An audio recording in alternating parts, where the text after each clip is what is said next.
Hey Clover, what's that thing on your back? She didn't respond. Oh fuck, she's gonna snap. Instead, she quickly turned the corner and disappeared. She's gonna do Ace in. Oh god. Junpei did his best to convince himself that it would make sense later, and it would make sense later! Oh my days, Junpei! Yeah, I swear! That is that is stupid. There is no. Junpei pushed through the door and found himself in a large room with a large set of stairs. It was just what he'd expected to see after reading the map. His "I see" after reading the map himself meant that Ace had probably realized the same thing. Junpei looked around, but Ace was nowhere to be seen. He put his hand on the handrail and leaned over to look down. There he was. And not just Ace. Santa, June, Seven, and Lotus as well. Junpei and Clover glanced at each other and hurried down the stairs. They reached B deck at the same time. Junpei! Clover! June's face was excited. Something had happened. That much Junpei could tell by simply looking at her. What's up?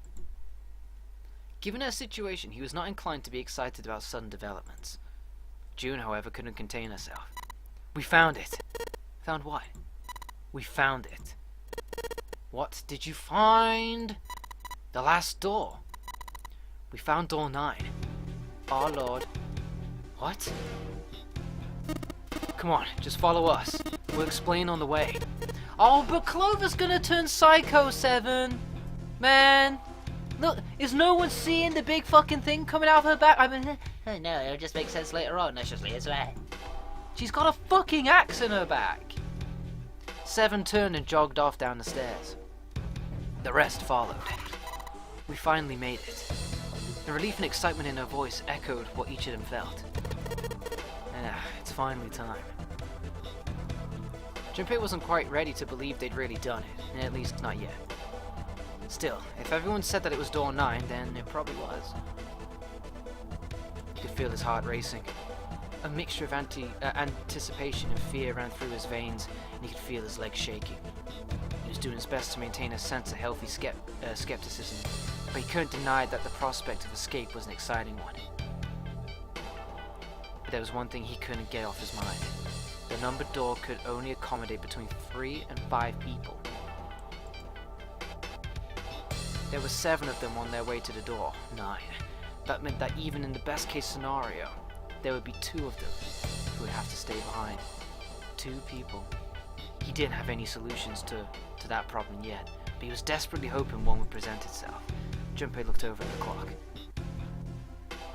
The hands indicated that it was 4:30. Oh wow, we've only got an hour and a half left. They had 90 minutes before their time was up. Hey, Junpei, June, the hell are you two doing? Hurry it up. Santa's voice jolted Junpei out of his reverie?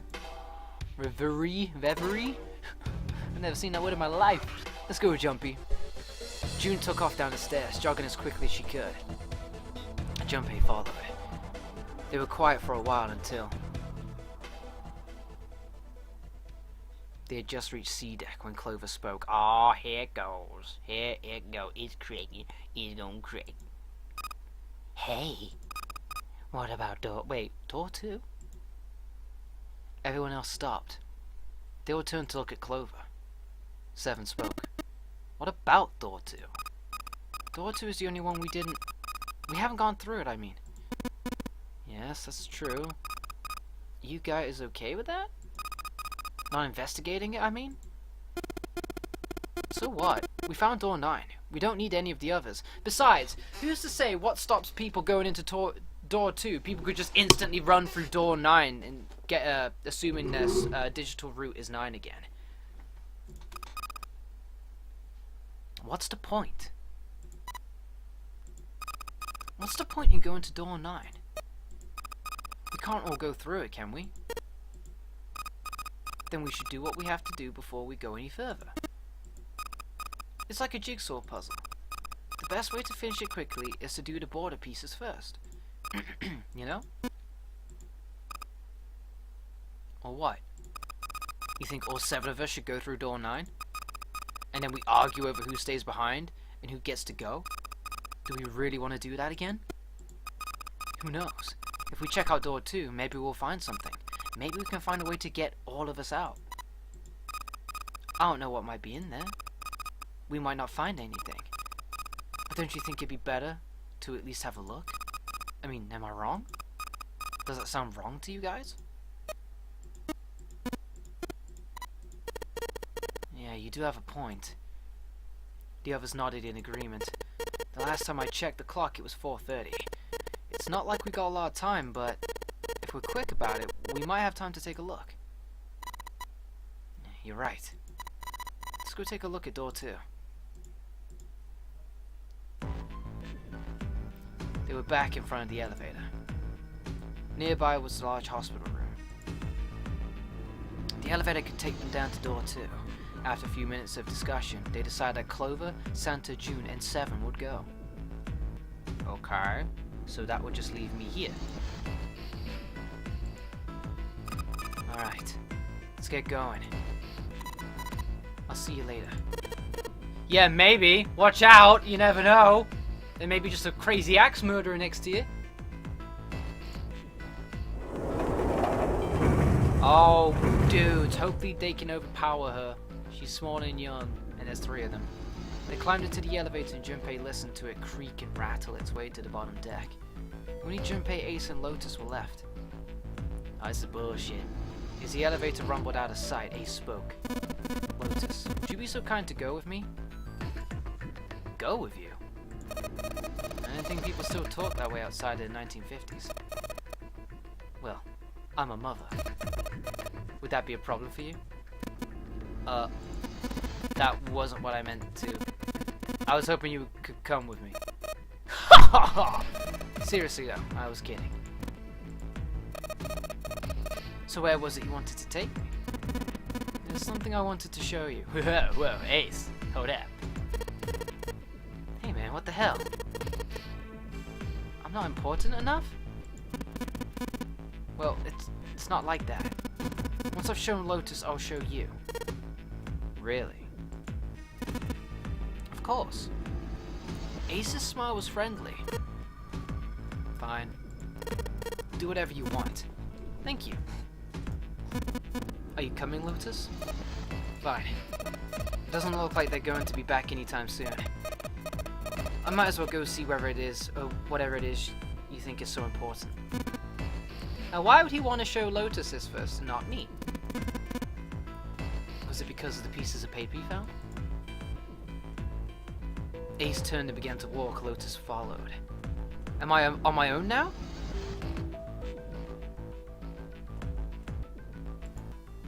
They disappeared into the hallway on the left. This isn't good. I don't like this. Junpei wasn't sure how long they'd been gone when the elevator suddenly opened. Oh shit, I've got really bad feelings. A single person stood there. Clover. She looked at Junpei and slowly, purposefully stepped out of the elevator.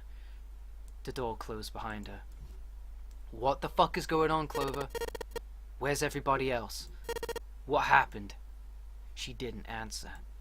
Instead, her eyes swept the room and then settled on Junpei. Where are Ace and Lotus? Wait. Junpei explained what had happened.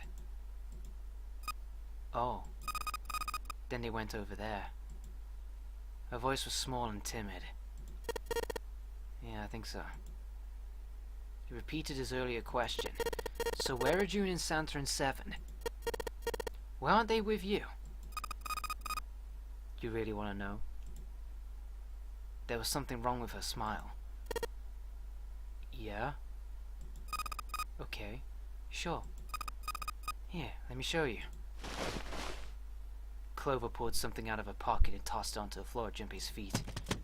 Not the watches, not the watches, not the watches, not the watches. 3 metal rings. Bracelets. Clover, what have you done? Oh my god. Holy shit. Junpei collapsed. No. No way. This has gotta be some kind of joke. This can't be real. Junpei's body felt like rubber. His heart felt like a cold lump in his chest, and his hands shook uncontrollably. Sweat poured down his face. The three bracelets that sat there on the floor before him, he could see the numbers on their faces. 3, 7, and 6. June. Lastly, let us discuss how to remove the bracelets. There are only 2 ways to do so. 1, you escape from the ship. 2, your heart rate reaches 0. In other words, once the bracelet is taken outside the confines of the ship, or detects that where its heartbeat has fallen to 0, it will shut down automatically. But why? Junpei's voice was flat and broken. Clover's response was cold. Revenge for my brother. He was forced into door 3 and murdered. You need at least 3 people to open a door. Who were the 2 that opened a door with him? It could only have been Santa and 7. That's why I killed them. But why? But why did you kill June? Because she tried to protect them? She was in my way. She had to die too. No. Junpei shook his head, trying desperately to wake himself from what had to be a dream. It couldn't be real. It just couldn't. Hey, Junpei. He felt Clover's hand on his shoulder. Her smile was wrong. Horribly wrong. Her face looked like a mask made from stretched human skin. Huh?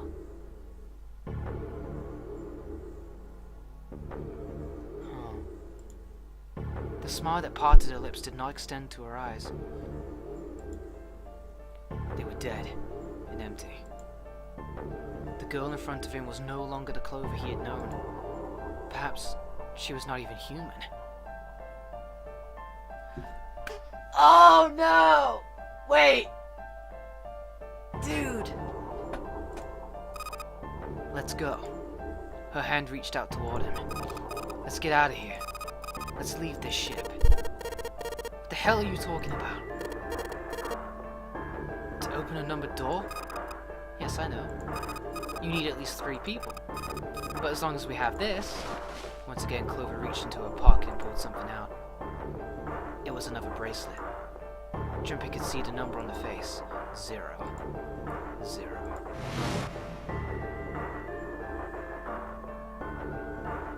You've got something in your pocket. What was it? Oh, this? This is... See? You get it now? If we have the 0 bracelet, we can leave. Of course.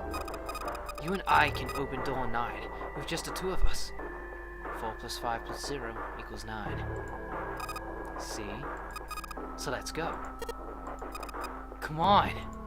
Hurry up. She shoved out her hand again. Junpei looked up at Clover. She had the face of a demon. But there was something else. There was a holy light that surrounded her.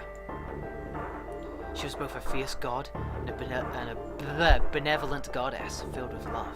Huh? Junpei? Her voice was soft. Her eyes weren't empty anymore. They were deep, so deep Junpei could feel himself falling into them. He felt dizzy. What? There was something oddly bewitching about her. His mind was beginning to crack and his heart began to melt. Junpei. The hand she was offering him. It looked so soft, so inviting. Junpei reached out with his own trembling hand and closed it over hers. You idiot!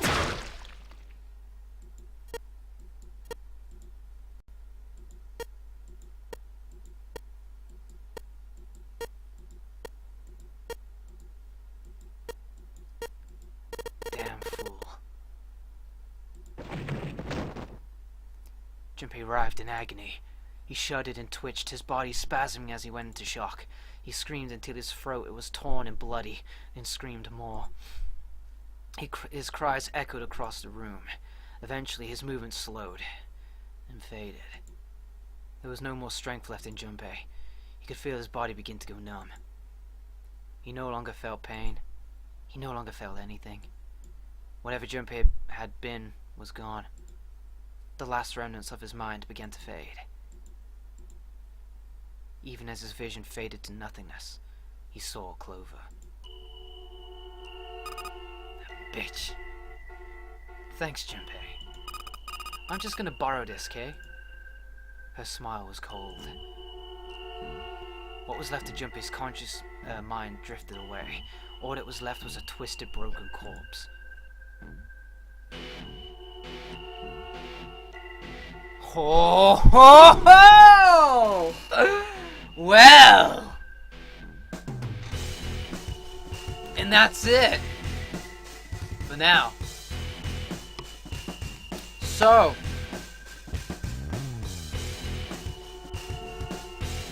Clover betrayed us. She went psycho, crazy, she lost her brother and in the process murdered practically everyone. I can only assume she went to go do the same to the others. I'm not too sure though. Because that's all we know. Before we lost consciousness and eventually died.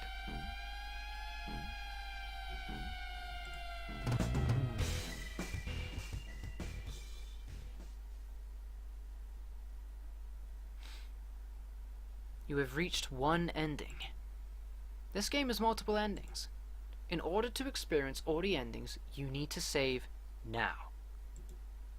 Once you've saved, you can restart the game with information you've acquired in this playthrough saved. Once you begin the game again, you can skip through text you've already seen.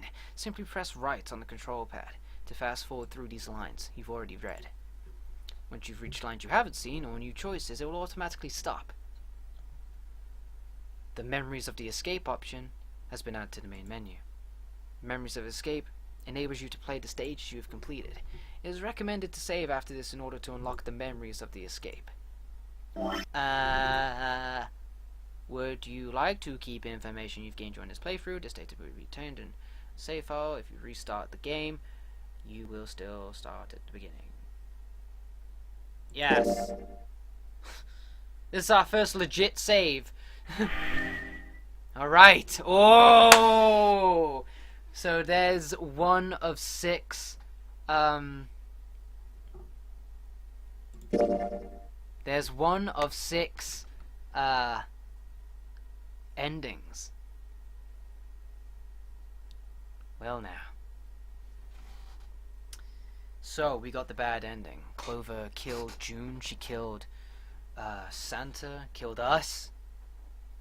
And we have no idea whether she escaped, whether she just killed everyone, killed herself. I have no idea. But for now, that's all we're gonna know. So, I guess we're gonna find out what happens next. Well, that was 999, and what a fun game that was. And even though we've got an end, it certainly doesn't feel like an end. It feels like a sort of time paradox in a way, you know, like, oh, that's what could have happened, or whoop, whoop, whoop, whoop, whoop, whoop. Let's play it back, let's do this, you know, that's how it kind of feels. So I feel like we've yet to see what happens next. Now, I can only imagine what differs. The ending you get is possibly the doors you pick, your reactions to people, you know, when you say like, whoa, it could be one of us guys, or something like that, if I do something differently. So I think in the next playthrough what we're going to do now is intentionally do different choices, pick different choices that we wouldn't have initially in order to start getting these different endings. So yeah, don't feel like we're going to have to be playing through the whole game again and again and again, because like it said, it's going to skip through all of the stuff that we've already witnessed. I don't know whether that means we have to redo all the puzzles again, or whether those are skipped. I'm guessing we might have to do the puzzles again. But for the most part, it's going to be on fast forward until we get to a situation, bit of text, a decision that we haven't yet witnessed. Whew, okay guys, so that was 999. 9 hours, 9 persons, and 9 doors. And we've only got 1 of the 6 endings. So this playthrough is going to be done until we get the true ending. So this is by far not the end of this game or this playthrough. It's just merely a stepping stone for now. So yeah, I hope you enjoyed it, and I hope you're looking forward to more. But until later, I'm just going to, I guess, wallow in my own self-pity over having myself be amused. I can't believe Junpei completely let the whole bulge in her pocket, the wooden handle coming out of her back, slide. I'm sorry. Everything about this game was really well thought out, except for that. That was just complete and utter bollocks, you know? Which led to this very unrealistic ending. But I'm guessing because it's the bad ending, it's not meant to be a realistic one. It's just something that happens, you know? But whatever. So yeah, I hope you enjoyed it, guys. I did. I had a lot of fun. But until then, that is going to be the end for 999 until we start a new game with the memories. Ah! Now that opening makes sense. Why do I know why I am here? Huh. I see. I get it. Alright. Laters.